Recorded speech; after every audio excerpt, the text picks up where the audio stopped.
Hello and welcome दोस्तों, मेरा नाम है शशि और आप देख रहे हैं शशि प्रकाश छोटू यूट्यूब चैनल। दोस्तों आज की वीडियो में हम लोग बात करेंगे कि अयोध्या में स्थित जिस राम मंदिर को बाबर ने ढहवा दिया था उसे वास्तव में किसने बनवाया था। साथ ही साथ हम बात करेंगे राम मंदिर के इतिहास के बारे में और जिस राम मंदिर को ढहवा करके बाबर ने अपने नाम पे बाबरी मस्जिद बनवाया था उस बाबरी मस्जिद को कब ढहा गया और यह केस कोर्ट में कब गया। तो बने रहिए अंत तक मेरे साथ इस वीडियो में। आपका बहुत बहुत स्वागत है। इतिहासकारों के अनुसार कौशल प्रदेश का प्राचीन राजधानी अवध को कालांतर में अयोध्या और बौद्ध काल में साकेत कहा जाने लगा।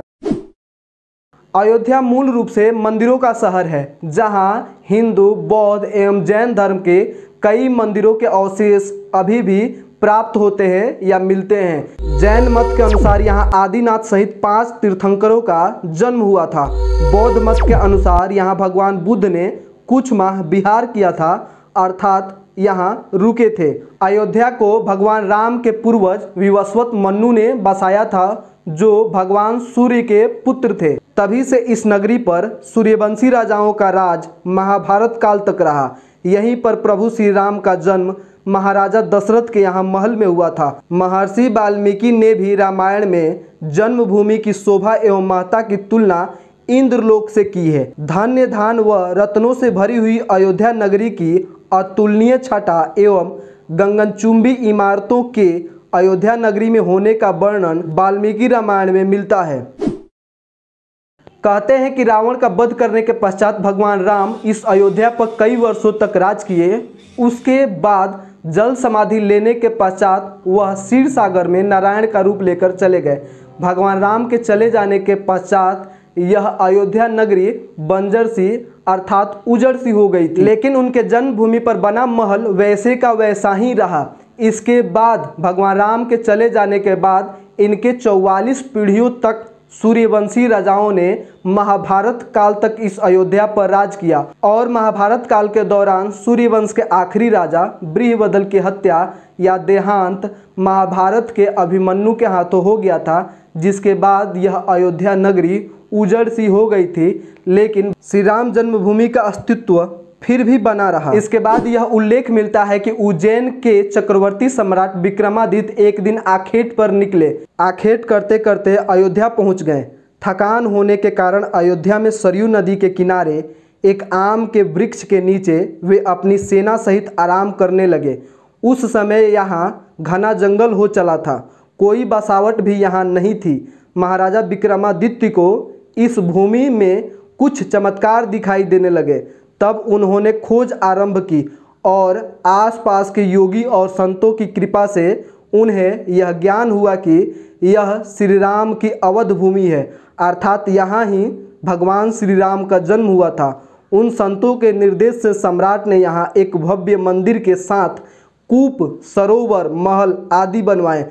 कहते हैं कि उन्होंने श्री राम जन्मभूमि पर काले रंग के कसौटी पत्थर वाले 84 विशाल स्तंभों पर भव्य मंदिर का निर्माण करवाया था। इस मंदिर की भव्यता देखते ही बनती थी। विक्रमादित्य के बाद के राजाओं ने समय समय पर इस मंदिर की देखरेख की।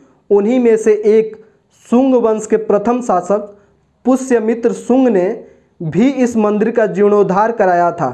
पुष्यमित्र का एक शिलालेख अयोध्या में प्राप्त हुआ था जिसमें उसे सेनापति कहा गया है तथा उनके द्वारा 2 अश्वमेघ यज्ञों के किए जाने का वर्णन है। अनेक अभिलेखों से ज्ञात होता है कि गुप्त वंशीय चंद्रगुप्त द्वितीय के समय और तत्पश्चात काफ़ी समय तक अयोध्या गुप्त साम्राज्य की राजधानी थी। गुप्तकालीन महाकवि कालिदास ने अयोध्या का रघुवंश में कई बार उल्लेख किया है। इसके बाद कई विदेशी आक्रांताओं ने भारत पर आक्रमण किया और मंदिरों को तुड़वाने तथा लूटने का काम किया।